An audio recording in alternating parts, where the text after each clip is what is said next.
Okay YouTubers, we're back to a standard digital camera at the moment rather than my video camera. Just because I want to do a bit of a comparison between video quality. So if anybody notices any quality or can comment on it, my my regular viewers who notice a difference. But anyway, yeah, today I'll show you what I've been up to the past few days. Well, yesterday and today really. Now, well, you can see it. In fact, I'll get a torch in a minute. But basically what I did today at TAFE was take these brake discs off, both front brake discs, and machine them. Now, is there a torch around here somewhere? I'll have to get a torch in a second. But quite basically, I machined both the front discs, bought a new set of Bendix pads, which I got about 50 bucks off it actually, and ended up paying 70 bucks.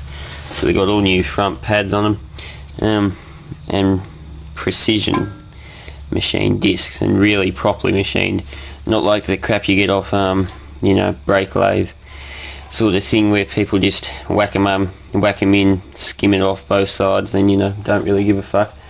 They were machined around about off each face.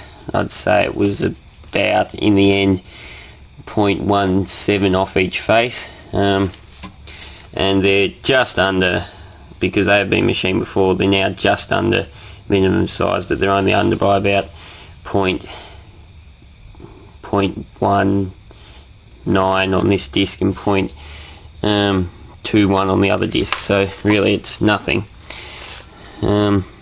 in the scheme of things. But anyway, yeah, so I've now done the front brakes because they were clunking.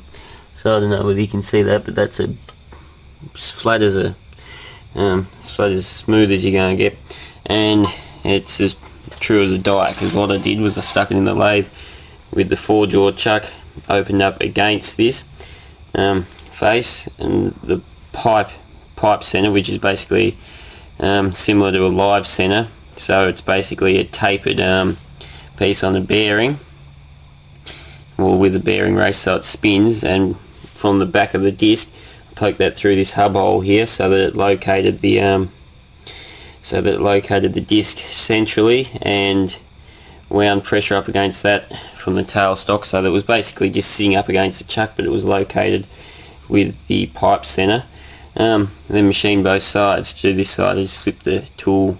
It was a right-hand tool, or left-hand tool. Just flipped it upside down, run the lathe backwards so that it becomes a right-hand tool, and they're both, well, they've all come up very well indeed.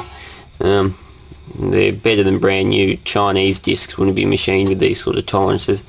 I mean, they're as true as you'll ever get them. You never get them machined much truer than what they were, especially after I measured, because I measured runoff while they were on the car, and then matched the runoff when I was truing them up to what was on the lathe. And you could see as I was machining them, because I machined them with, I took very fine cuts, and you'd end up with just patches that were lower than other, like there was a patch probably about that big that was not touched, and the rest was skimmed, so really they were only just skim cut.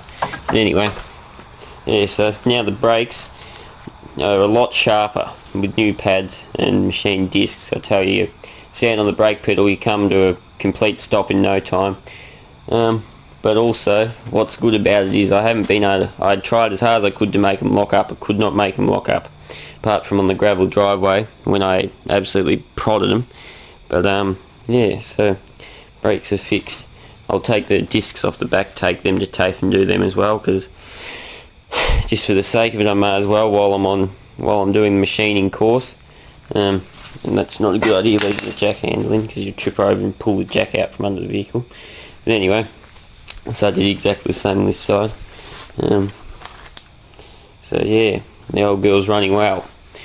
Brakes, it's really very sharp, the brakes now, so I'm very happy with that. And while I was under here I checked out everything else. I haven't got all my ball joints and everything look good. What I do have to do is replace these steering boots. So I don't know whether I can pull one down for you, but